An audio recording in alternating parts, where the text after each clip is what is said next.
Welcome, everybody. My name is Elizabeth Chur, and I'm a volunteer with Swing Left San Francisco.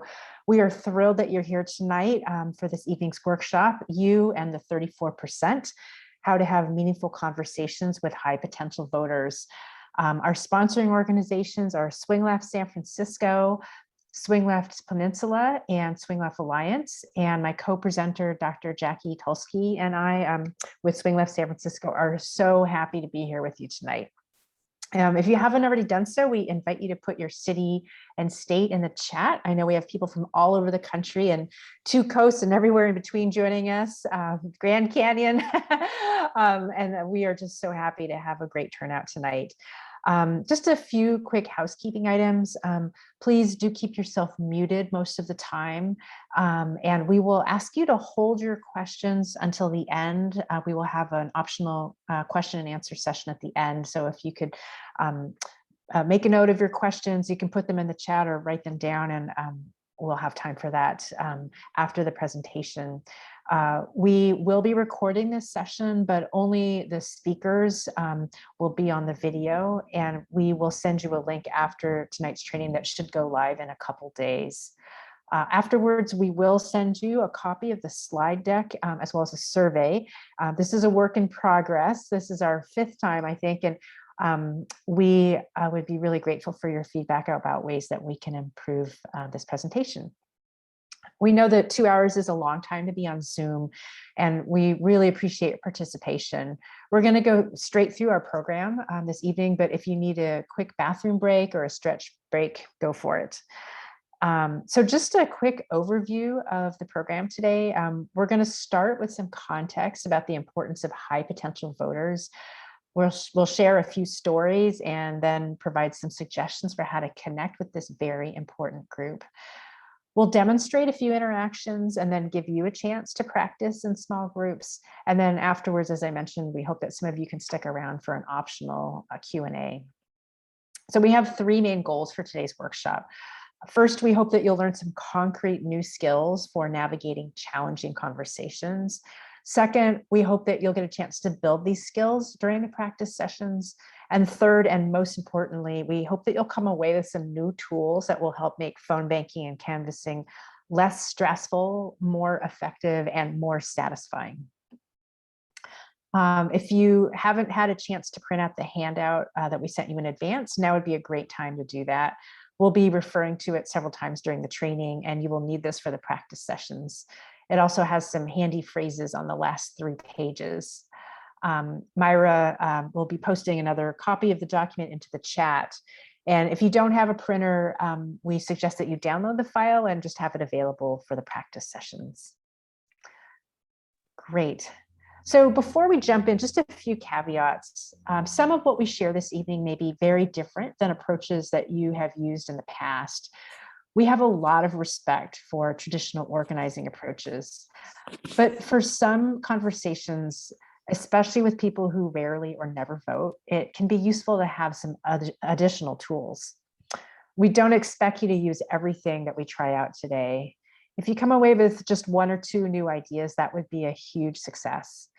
And also, I know some of you may have a lot of background in motivational interviewing.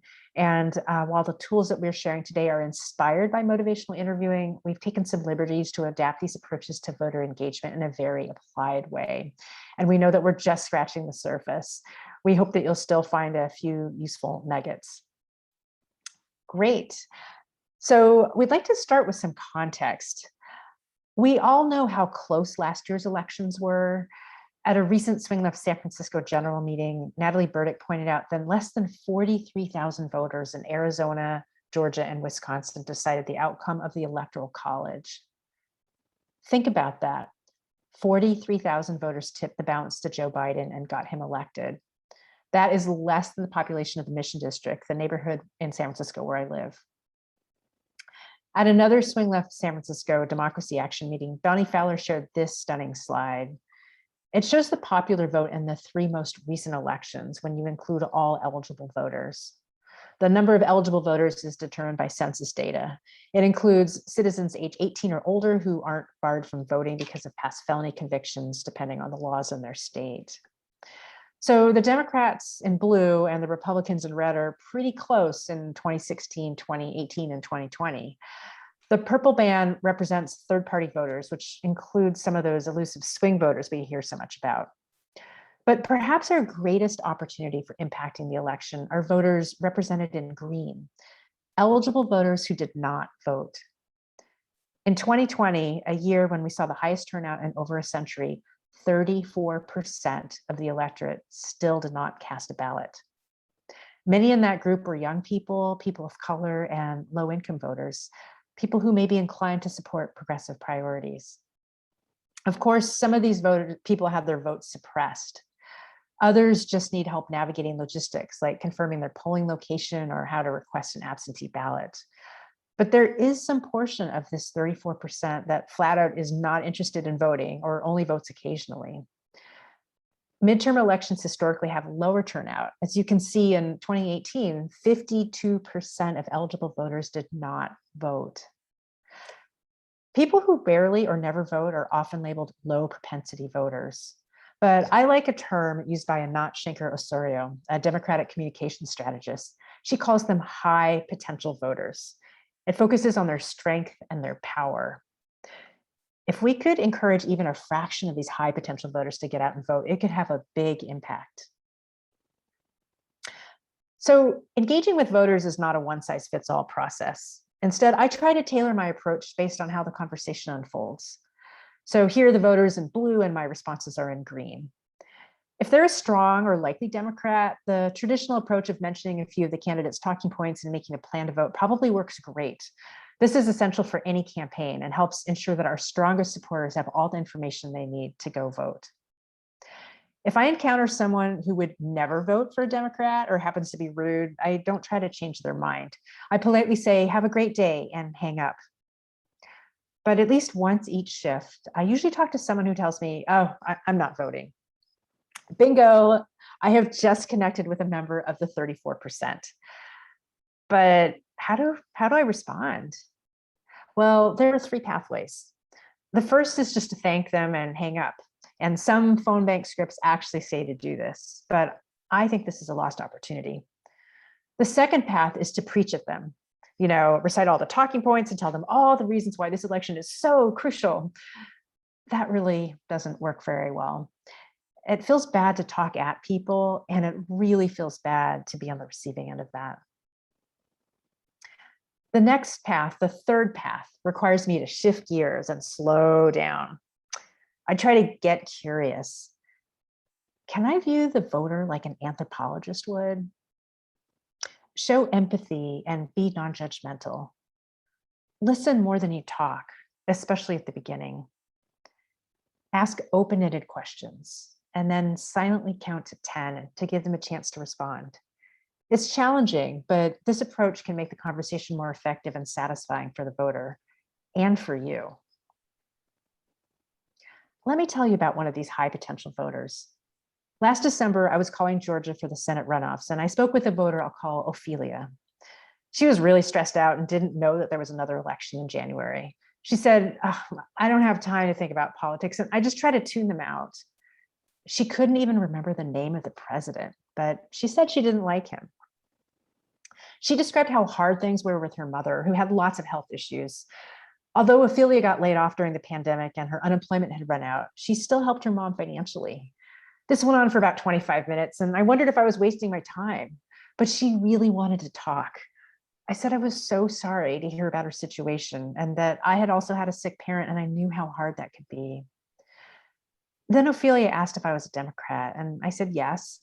She said she leaned that way too, but she hadn't voted in November. I said, "Oh, interesting. Tell me more about that." She said, "I figured Trump was going to win anyway, so what was the point?"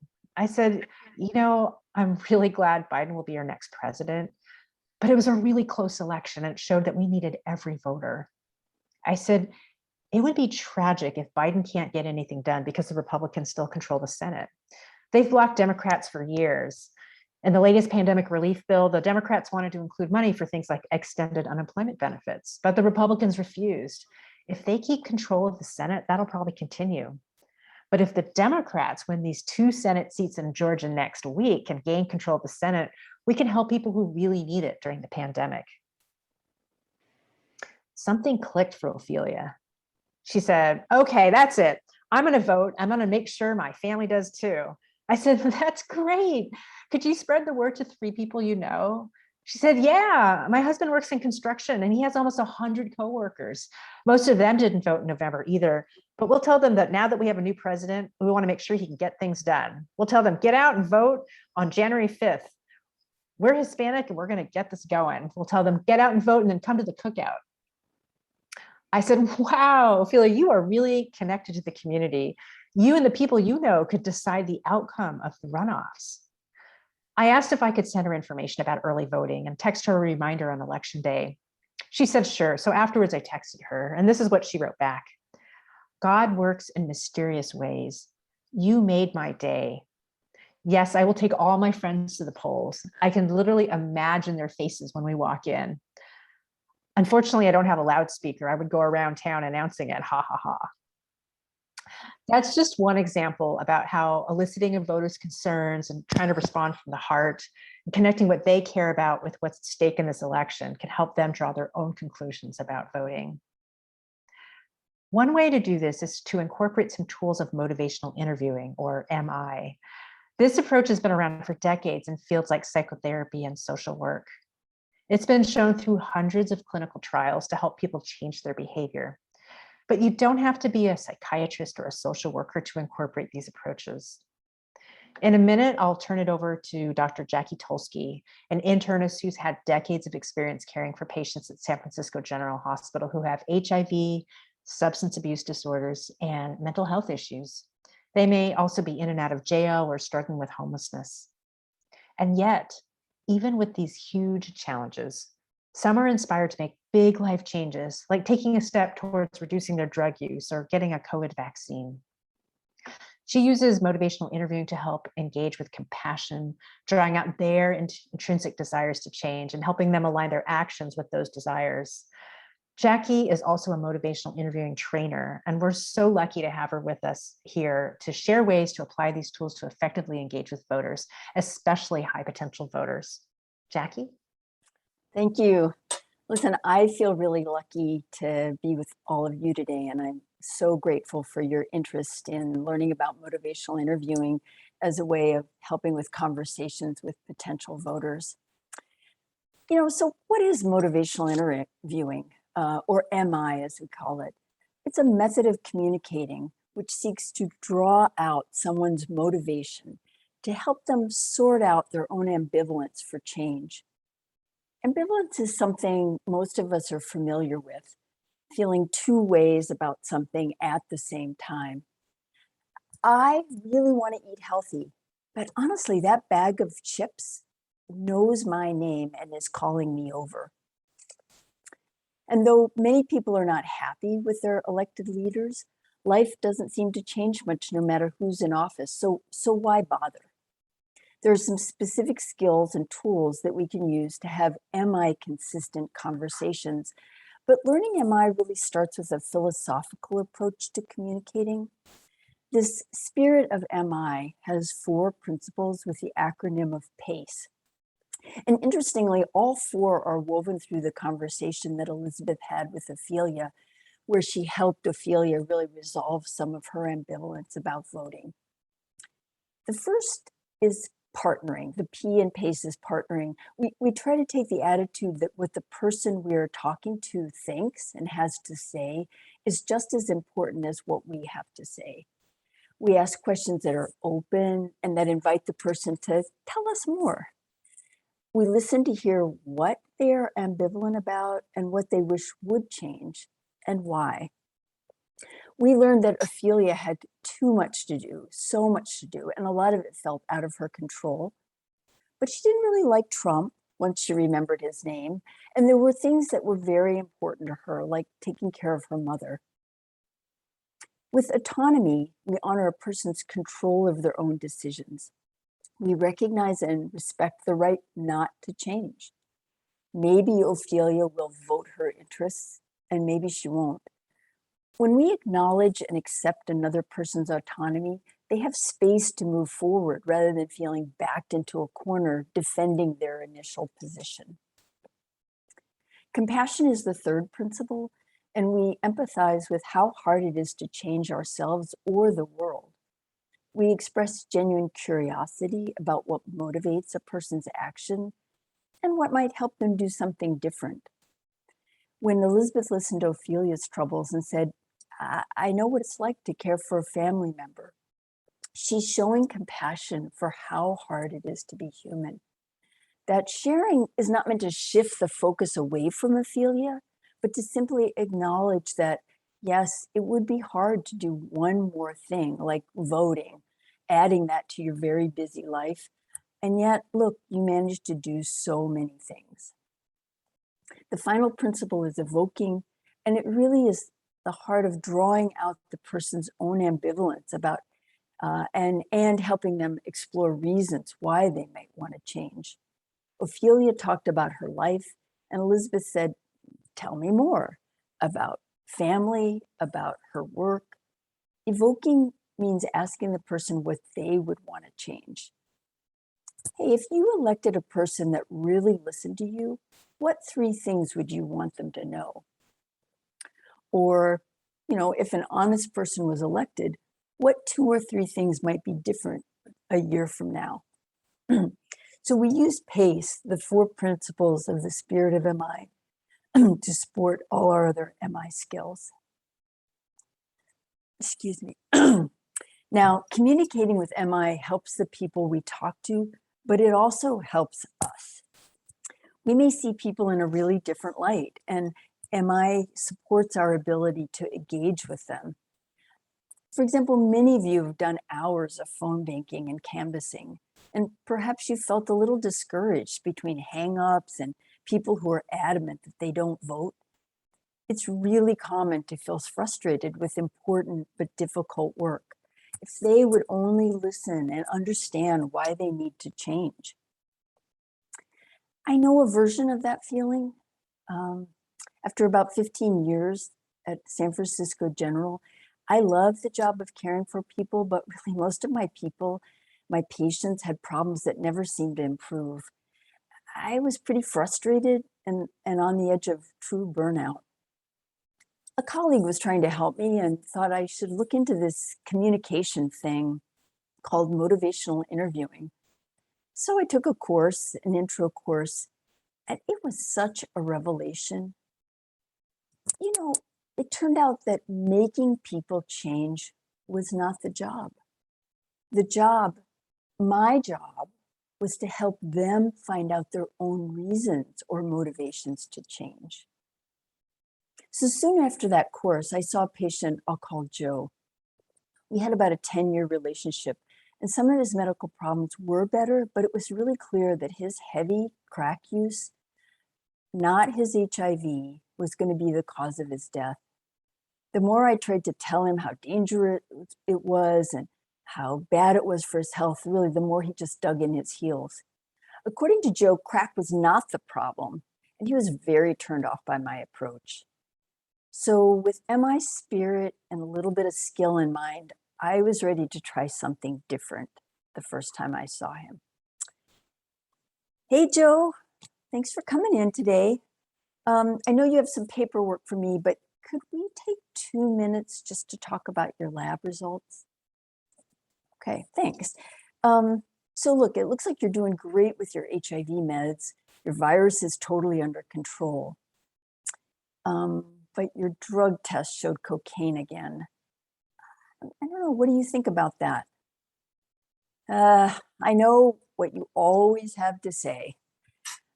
Listen, Joe, why don't you just tell me about crack cocaine? Like, what do you like about using it? He looked right at me and started talking almost immediately.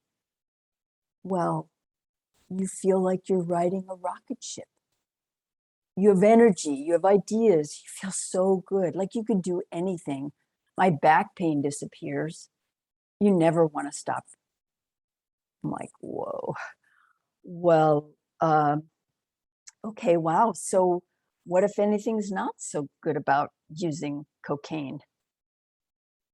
He thinks for a few seconds. I have to hold my tongue. The rocket ship falls to Earth. You crash and you're a wreck. The rocket ship crashes. Yeah, he says, and you're broke. You have nothing for food or bills for the rest of the month.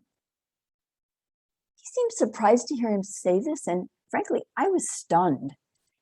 It never occurred to me that he would have such rich things to say about using, or why he might not want to use.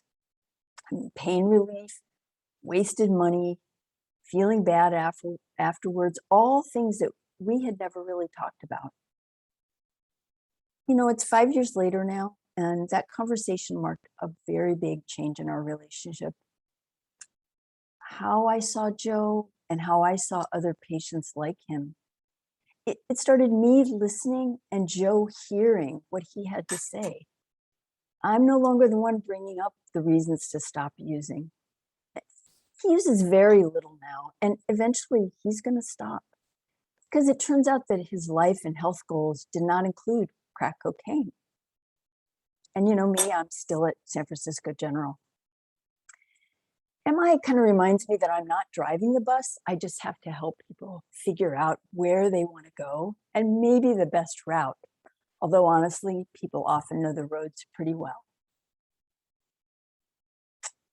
MI-guided conversations like the one you heard with Ophelia and Joe can be learned. It's really not a natural gift. There are skills and tools that we can teach you that help you acquire this ability to have these conversations. There's even ways to give information, so you're not the sage on the stage taking over the conversation, but a partner really helping that person's engagement in their democracy. All right, let's look at a few MI skills and tools, and we'll start with OR. OAR is a reminder of 3 ways to start and keep a conversation going. Open-ended questions. They can't be answered with a yes or a no, are sincerely curious and non-judgmental. And people may need a little time to answer, so you want to wait after you ask an open-ended question. Even count to 10 if you have to, if there's no response. If they start responding, you can encourage them to keep them talking without interrupting by making little sympathetic phone noises like and and wow. Here's some examples. Tell me more about not voting last November, or what's not so good about crack cocaine? The next is ruler. There's one special type of open-ended question that's called the ruler. And it can be especially helpful for assessing a voter's motivation level. For example, you could ask them, on a scale of 0 to 10, how likely are you to vote? Where 0 means very unlikely and 10 means extremely likely to vote. If they say 3, then you could ask them, oh, that's interesting. Why isn't that number a 0 or a 1? And they may share some interesting information about why they might be interested in voting or why they voted in the past. Then you could follow up by asking, well, what would boost your 3 to a 4 or a 5? And that could open doors for them to share things that could help them take the next steps toward voting. The next part of OR is affirmation, which really acknowledges effort or strength. It can be so hard to take care of a family member. Or you can say to somebody, you're really connected to the community.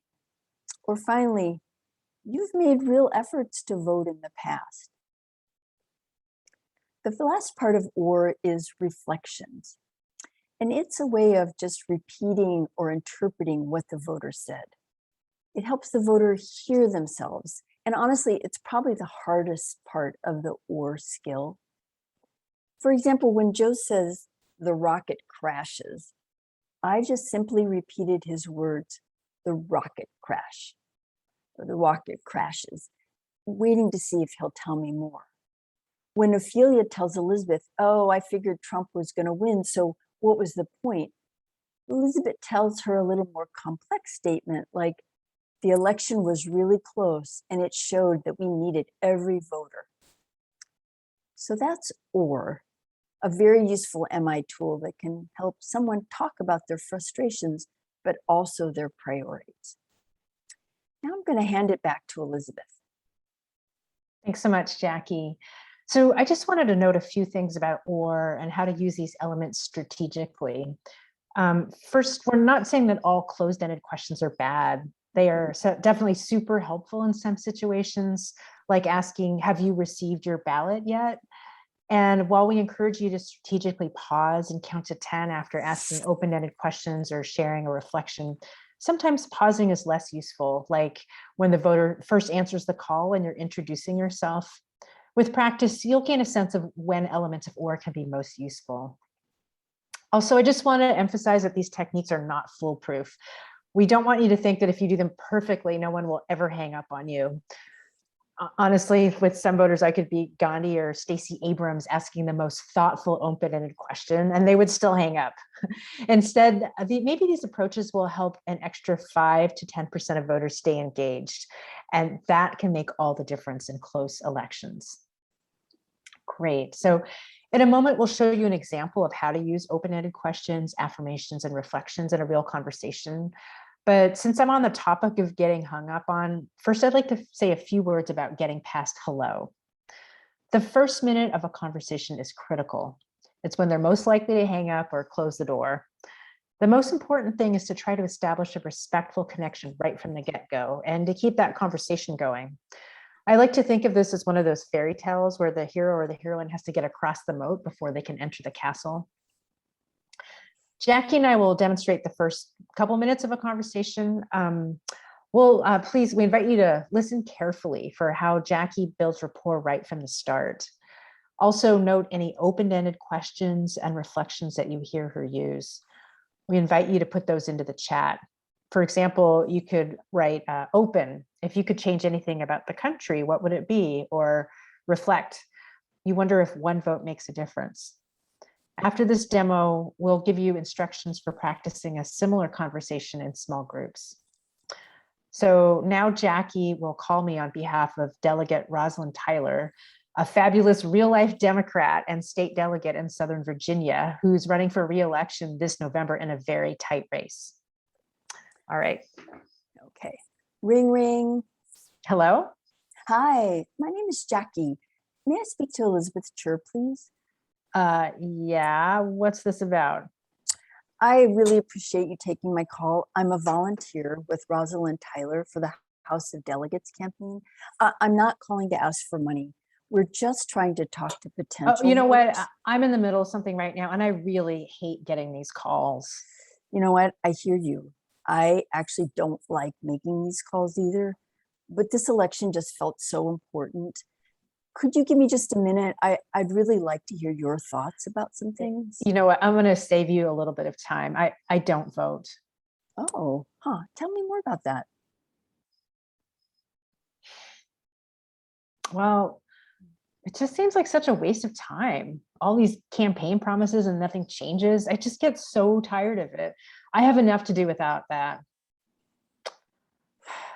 You know, I voted before, but my life just didn't seem to get any better. You made the effort. You voted when an issue was important to you. Well, yeah. I don't know. I'm just running all the time with 2 jobs and taking care of my kids. I don't even have decent health care, and that's really scary with COVID. I wish it were different, but it's not.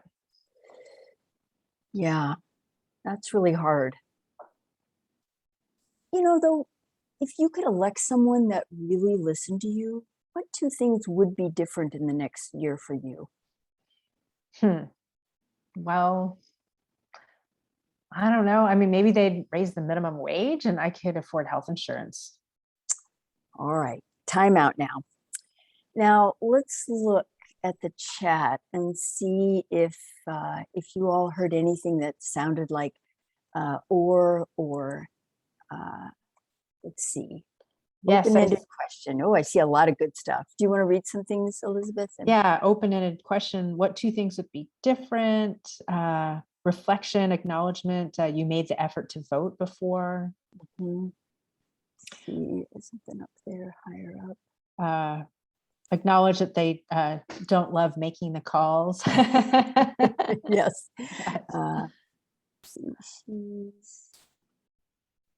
That looks pretty good. All right. So there's definitely some strategic pauses. Thanks, Emily, for noticing the strategic pauses that I have to really, we both have to coach each other on. All right. Well, thanks. Yeah. Any other last chat from anybody here? All right. Well, good. Maybe we can go on from here then.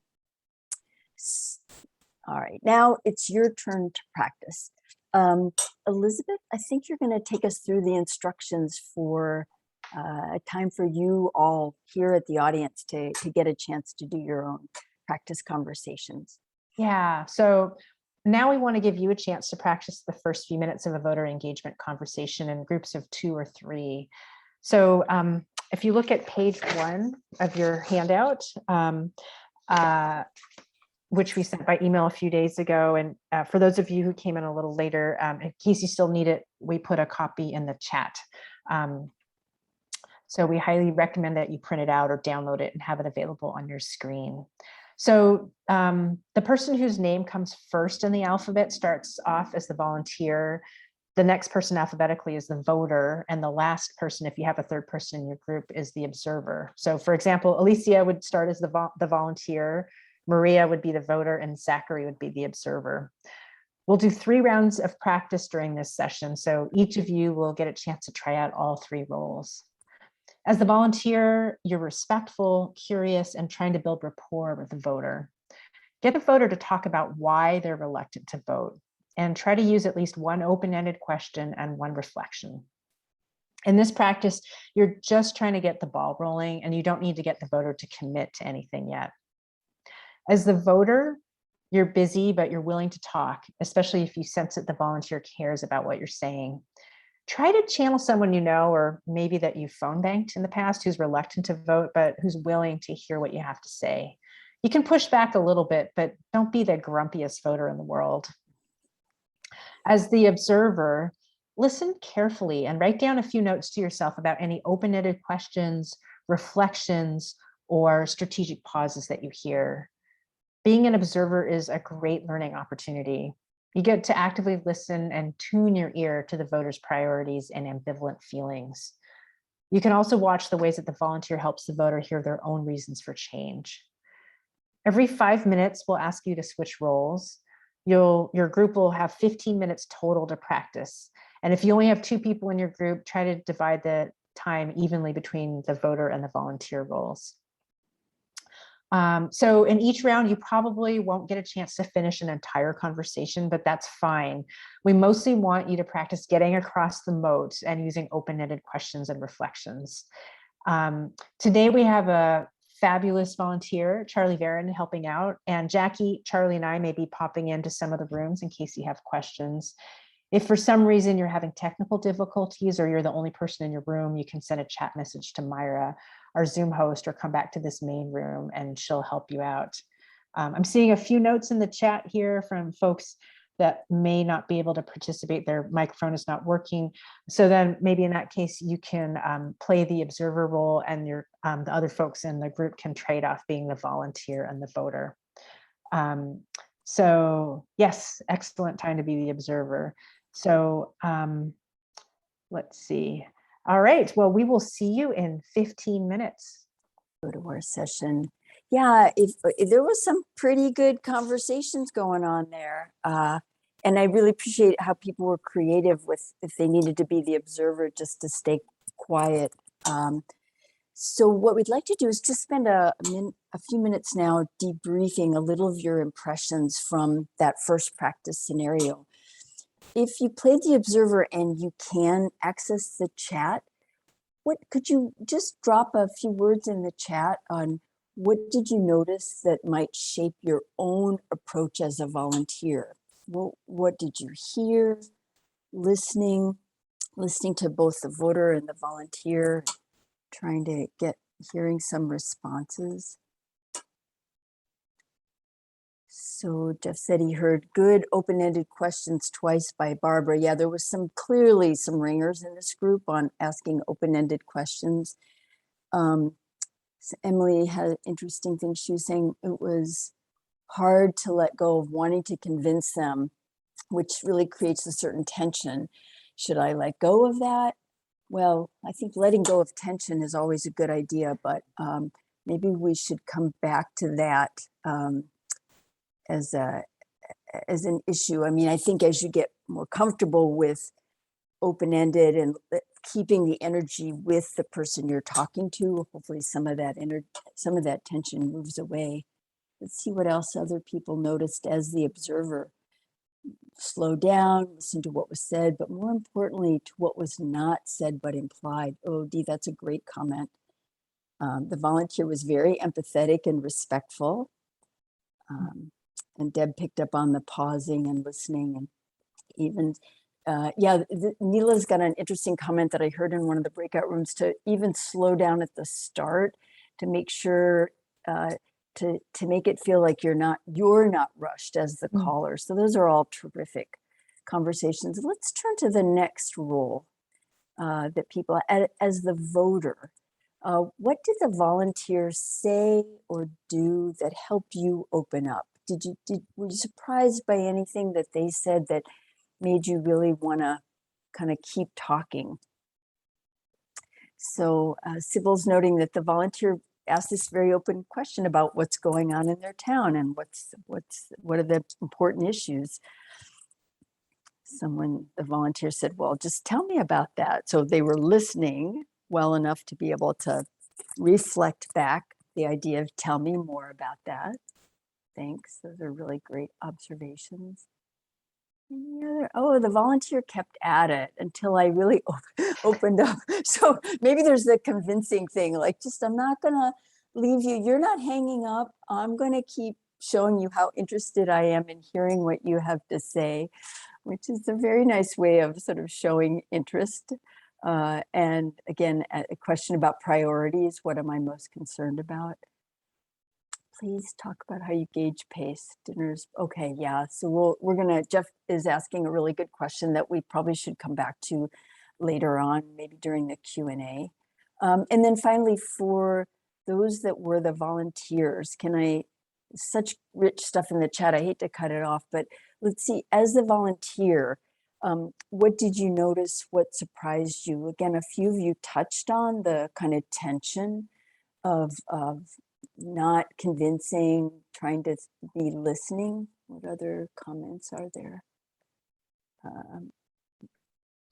When the voter was very busy, volunteer asked for the one thing they would want to change, and the voter had time to answer one question. So I'm not asking a lot, but I really want to hear anything you have to say. So that was a nice way of like leaving the door open. And what about the voter who really doesn't want to chat? And there's no magic wand for the person who, it's kind of what Mr. Bloom is bringing up, that they really do have to go. Then it's just ending on a good note, that you're not going to get across the moat this time. And you're just going to be leaving them with a good feeling about the person that called them. One other comment, maybe at Perna's comma, voter may have wanted to know the difference between the candidates. What about the voter who doesn't have any ideas at all, no opinions? Then I guess the question, so that's an interesting thing to notice as a volunteer. And that's that opportunity to tell me more about not necessarily this election or this candidate, but tell me more about what's important to you. And sometimes you really do still hit a wall, but it's interesting how often if you can just make it very personal to the person and not necessarily the reason you're calling, that you begin a conversation and you can hear things in between. And if I could just jump in, I think sometimes if I might have to ask a question 2 or 3 different ways, because maybe it just doesn't land. Like you say, well, what 2 or 3 things are most important to you? Oh, I don't know, everything's fine. Well, I don't know if someone who really listened to you got elected, what would be different in a year? Oh, I don't know, nothing. Like somebody suggested in a previous training, if you were in an elevator with Joe Biden for 30 seconds, what would you tell him? And sometimes that can spark it. So sometimes you just got to try a few different angles. And yeah, there'll be some people that, no matter what you say, they're not going to come up with anything. But sometimes if you try it ask a question a few different ways, sometimes that something will land when other ones didn't. So I encourage you to, if they haven't hung up on you yet, you still have the opportunity to keep talking. Keep the person going. Okay. And and if none of these work, you could share a story about, I feel like that is kind of my fallback. Sometimes if they really are reticent, then I might say, well, could I just share something, why I'm calling today? And then I might say something. I try to not lead with that because I really want them to talk rather than me talking. But that is great, because if they haven't hung up, you have an opportunity to keep that conversation. There's still an opportunity. That's exactly right. Thank you for sharing all these observations and for really having a conversation in the chat. That's really helpful. And we really appreciate you being willing to practice, which you all have a wonderful spirit of MI from what we could tell. Let's go to the next thing. So let's say you've gotten across the moat. You have the opportunity to enter the castle and get to know more about what's important to that voter.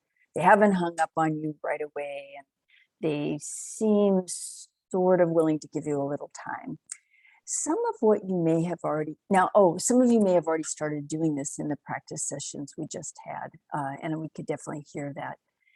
But let's look at this flow chart. As this chart shows, when we switch gears into motivational interviewing mode, the slowdown, as Elizabeth said, we bring our non-judgmental curiosity to the conversation. We try to listen more than we talk. Open-ended questions, affirmations, and reflections are all the tools to keep those conversations going and to help elicit something called change talk. Change talk is the beating heart of MI. It's really listening, the beating heart for MI. I'm losing my words a little bit, but change talk is what you're looking for, and the skill is to listen for and amplify the change talk that the person brings up for you.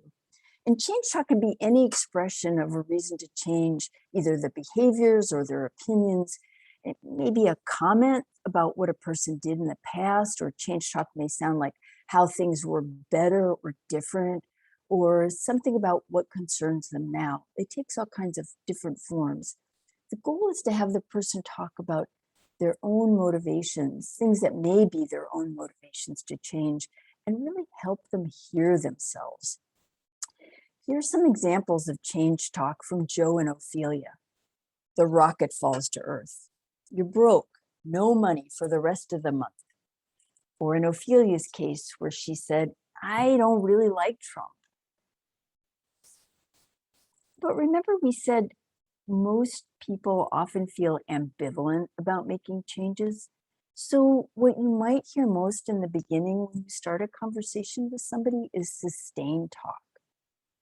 And sustained talk is what you really might guess it sounds like it is. It's comments that support the status quo, statements that argue for keeping things the way they've been. It's just too hard to make changes. Kind of the just go along to get along approach. So here's some examples from Joe and Ophelia. You feel like you can do anything on crack cocaine. Or, I don't have time to think about politics. I just try to tune them out. Elizabeth, can you give us some tips on listening for and using change and sustained talk? Yeah. So often, in my experience, a conversation with a high potential voter is not divvied up 50-50 between change talk and sustained talk. Many times they'll say 9 things about why they're not voting, but then they'll mention one little thing that indicates that they might have other thoughts or feelings about voting. Milk it. If you listen hard, sometimes people give you this opening. This little shred of change talk is the crack in the wall of the status quo. That's what you want to focus on, reflect back, and invite them to talk more about. You know how mice are so talented at finding food? They don't need you to leave the pantry door wide open. If there's a little crack in the wall, they can squeeze themselves through it to get to the good stuff. That's what we want to do if voters give us an opening. Charlie Varon, who's our TA tonight and also a superstar phone banker with Swing Left San Francisco, came up with this beautiful observation. We are invited to name the hidden hope, the buried yearning. Sometimes voters don't serve up their change talk on a platter. They may make negative comments about elections or the state of the country. But if you bring your curiosity and empathy to these statements, you might be able to gather more intel about what they care about. For example, they might say, politicians make lots of promises, but nothing ever changes. You could say, oh, sounds like you have some ideas about how the country could improve. Tell me more about that. Or they might say, I haven't voted for decades. You could say, oh, you have a track record of voting. What inspired you to vote the last time you did? For this last one, let me tell you about the time I called last fall for Amy McGrath, the Democrat who was running against Mitch McConnell. I talked with someone who said he wasn't going to vote, but he mentioned that he thought senators should have term limits. I said that Amy McGrath supported term limits and asked if he would consider voting for her since he seems so passionate about this issue. He said no. And then I asked, well, is there anything that would motivate you to vote? He started laughing and he said, well, if Amy called me or even left a voicemail, I swear I would vote for her. We need new people and ideas in government. It's like an old car that keeps breaking down. Sometimes you just have to buy a new one. By asking him that question, he gave me way more information and even committed to vote if he heard from Amy. And that's a long way from I'm not voting. So as Jackie mentioned, change talk is the beating heart of motivational interviewing. If somebody says things like, I wish that, or I don't like that senators don't have term limits, or if Amy called me, then I would vote for her, you've really unearthed some valuable information. It can be tempting to jump right into trying to quote unquote close the deal, but try to dig deeper. Keep using open-ended questions and reflections to elicit more details. Often the voter will share more change talk, helping you better understand what they care about and why. Then you can offer strategic tidbits of information that directly relate to their priorities and ask them to reflect on what you shared. If someone says they work full-time but can't pay the bills, you could say, oh, Delegate Rosalind Tyler wants to raise the minimum wage. What would your life be like if you earned $15 an hour? Finally, as the conversation winds down, you can use the ruler to assess how motivated they are to vote or to support your candidate. Then you can make an ask that's tailored to their level of enthusiasm. If someone says they're a 2, it might not make sense to say, well, can we count on your vote? But we can help them take the next step by offering to text them the candidate's website. Incremental progress is fantastic, especially with the 34%. You're laying the groundwork for the next conversation that they have with a volunteer. Of course, if the voter is more motivated, you could help them make a plan to vote or ask them to vote triple by saying, could you make sure 3 friends or family members vote for Delegate Rosalind Tyler? Finally, end on a positive note by summarizing any next steps, like I'll text you that information in a minute, and make sure to thank them for their time. So now Jackie and I will do another demo, which will illustrate an entire conversation with a voter. Listen for examples of change talk and sustained talk. Pay attention to the ways that the voter digs deeper to draw out even more change talk. Again, we invite you to drop examples into the chat. You could write change, I wish we had honest leaders, or sustain, I voted before, but nothing changed. This demo is just to give you an example of what a conversation might be like, and we'll give you more time to go deeper in the practice sessions that you'll be doing right after this. So this time I'm going to be the voter and I'm calling Jackie. Ring, ring. Hello. Hi, I'm trying to reach Jackie Kolsky. Yeah, who's calling? Oh, yeah. My name is Elizabeth, and I'm a volunteer with the Rosalind Tyler for House of Delegates campaign. I'm not calling to ask about money. Listen, I'm not interested in politics. I don't vote. Oh, tell me more about that. Uh, well, frankly, I got tired of all the crooked politics. I've just stopped paying attention. Hmm. I'm curious if someone with integrity who really listened to you got elected, what would be different? Uh, well, I actually don't even have insurance, Hmm. even though I'm working 2 minimum wage jobs. Hmm. I mean, what would I do if I got sick? Hmm. If I don't work both those jobs, I can't pay my bills as it is. It's so frustrating.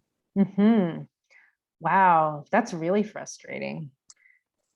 It sounds like you'd vote for someone who supports affordable health care and raising the minimum wage. Well, that would make a big difference to me and my family. Hmm. Could I share a bit about Delegate Tyler and what she's working on? Okay, but listen, I really only have another minute. I do have to go. Okay, I'll make this quick. So, Mm. one of her highest priorities actually is raising the minimum wage. I'm wondering, what would your life be like if you earned $15 an hour? Oof, well, maybe I could work just one job. Hmm. Uh, not impose on my family so much for childcare. Hmm. I actually didn't think anybody was working on wages anymore. I'm glad to hear that. Yeah. So, on a scale of 0 to 10, how likely are you to vote in this election, with 0 being not at all and 10 being that you're jumping out of your chair to vote? Oh, I guess I'm a 4. Hmm. What might help you get to a 5? Well, if you could get Tyler to send someone over to watch the kids, I'd go to the polls. Yeah. Well, would it be easier to vote by mail? I could send you a link to sign up to do that. Hmm. Yeah, that would be helpful. Great. Okay, I'll do that right now. Well, I'm excited that you're considering voting this election, and I really hope that Rosalind Tyler can earn your vote.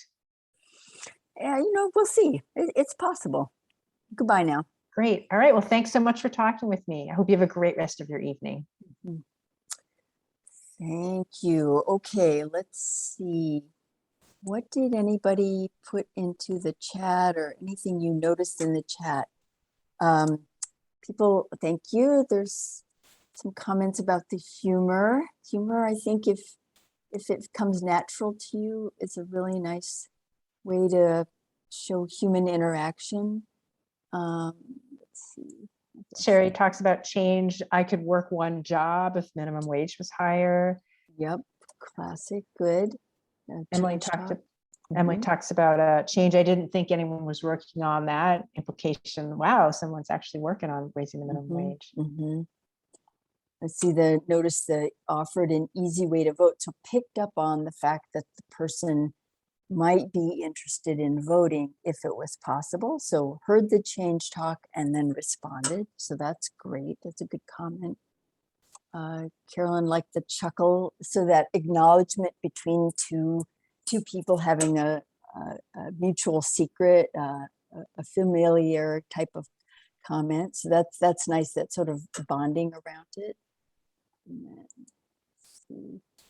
Picked up on values of honesty. Yes, that the person was saying the thing that had put them off was dishonesty, and so acknowledged it and reflected that back. That might be something that would have the person change their attitude toward voting. Those are really good. Let's see.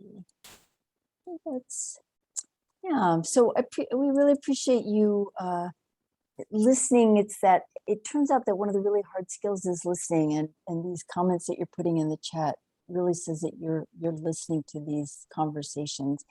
Elizabeth, maybe can you take us now to the next audience breakout session where people will get a chance to Sure. practice some more?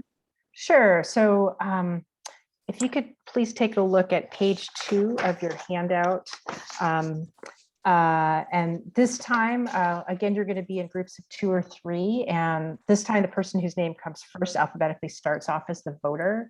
Next in the alphabet will be the volunteer. And if you have a third person, they can be the observer. As the volunteer, try to find out what's important to the voter and try to elicit at least one piece of change talk. Dig for details using open-ended questions and reflections. If there's time, make an ask that's tailored to their interest level, but don't worry if you don't get all the way through the conversation.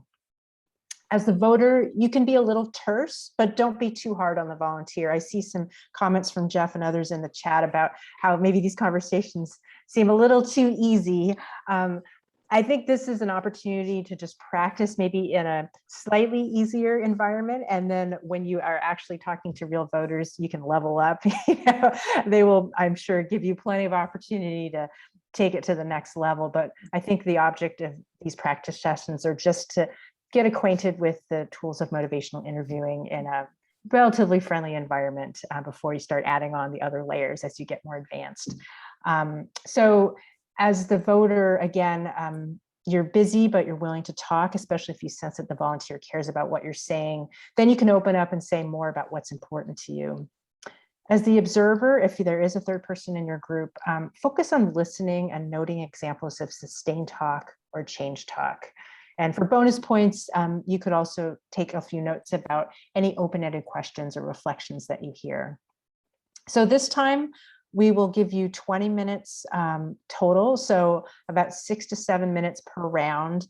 And I know it's, if there's time to debrief, at the end, that's great. But I know it's so great to be able to connect with other folks, but we really encourage you to try to rotate through all 3 cycles if possible, so everyone gets a chance to play every role if you can. And we will try to give you a nudge to switch roles every 6 or 7 minutes. If you only have 2 people in your group, try to spend about half the time as the voter and half as the volunteer. So we'll see you in about 20 minutes. I think we're all mostly back. All right, welcome back, everybody. Thank you so much for participating in that practice session. I heard some great conversations going on and a lot of hard work, so thank you so much. We're really curious to hear more about how that went, but we're actually going to save the debrief of this practice session for the optional Q&A because we know it's getting kind of late for some of our East Coast friends.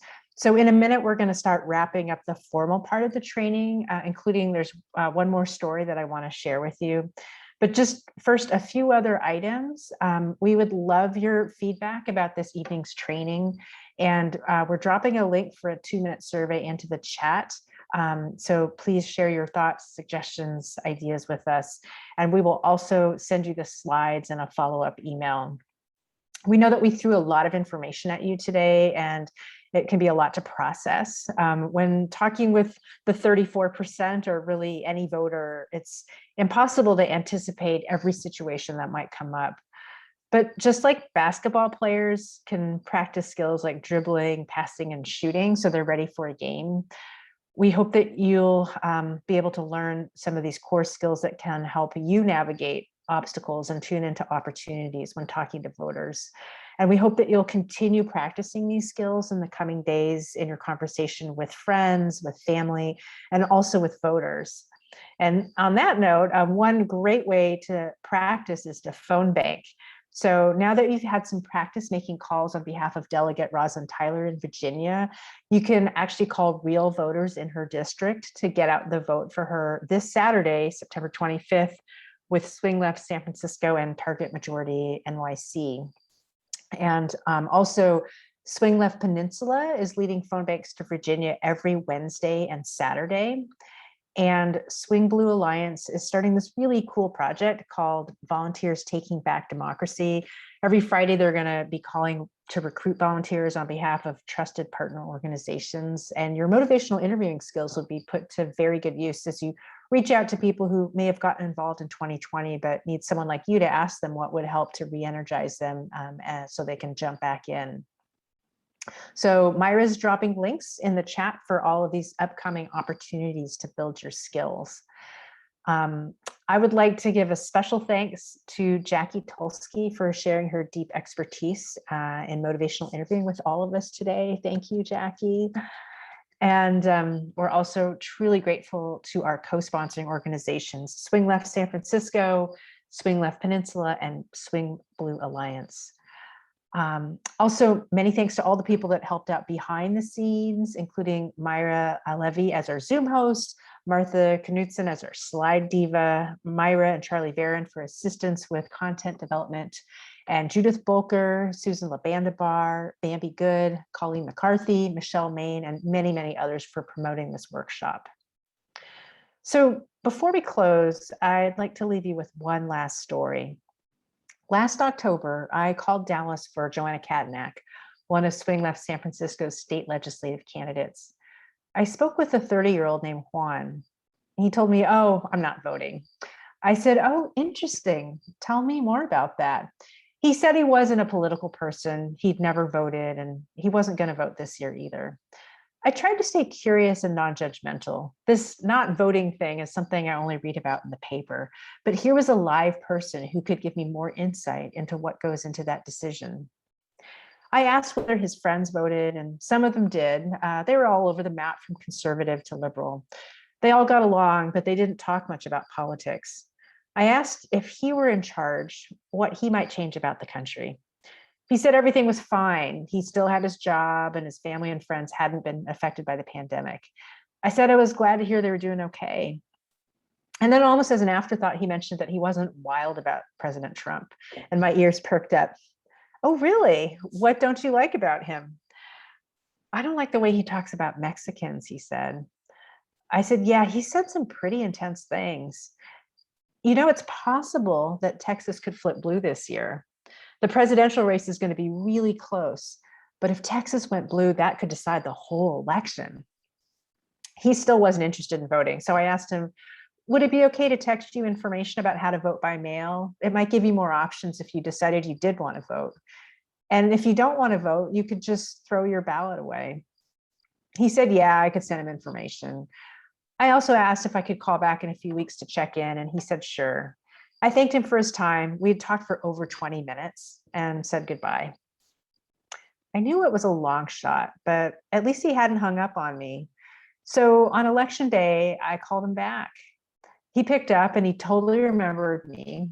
I said, "Juan, I'm so curious. Did you end up requesting an absentee ballot?" And before I could even finish my sentence, he said, "I already did it. I voted." I almost fell out of my chair. He said, yeah, a couple Saturdays ago, my friend and I, we didn't have anything better to do. So we looked up the early voting place and it was 5 minutes away. We went there. There was no line. It took less than 10 minutes. And I voted for all Democrats, including that local candidate you told me about. I was blown away. I said, wow, when we talked, you weren't interested in voting. What changed? He said, honestly, our conversation got me thinking. I said, oh, really? What about it? He said, well, the fact that it went on for so long, other people had called before, but when I told them I wasn't going to vote, they just hung up. You seemed interested in my reasoning without trying to persuade me. You just asked questions and listened. Later, I was frustrated with the crazy things Trump was saying, and I told my friend, come on, let's do this. I said, wow, that is amazing. I'm wondering what you would tell someone else who had never voted. He said, oh, it's easy. It doesn't take a lot of time. I asked if he thought he'd vote again. He said, I guess so. Well, probably. Yeah, definitely, now that I know how it works. I could almost see his thought process evolving as he heard himself speak. This is our future. This is how we're going to change things for the better. One voter at a time, one conversation at a time. Right now, we have a precious opportunity to up our game when engaging with at least 34% of the electorate, voters like Juan and Ophelia, and the many other high potential voters like them. So many elections are decided by a handful of votes. The Virginia elections are less than 6 weeks away, and early voting has already started. We're heading into the midterms next year when state legislatures 36 governorships, and control of the US House and Senate hang in the balance, not to mention what's coming up in 2024. We have an incredible chance to boost our turnout levels compared with previous midterms. And until now, we have left a lot of votes on the table. But just think what we could accomplish if we had full participation in our democracy, including many members of the 34%. So we're going to close the formal part of the training now. But for those of you who have time to stick around, we'll open it up for a few minutes of Q&A. And thank you all so much for being generous with your time, your attention, and thank you for everything you're doing already to protect and nurture our democracy.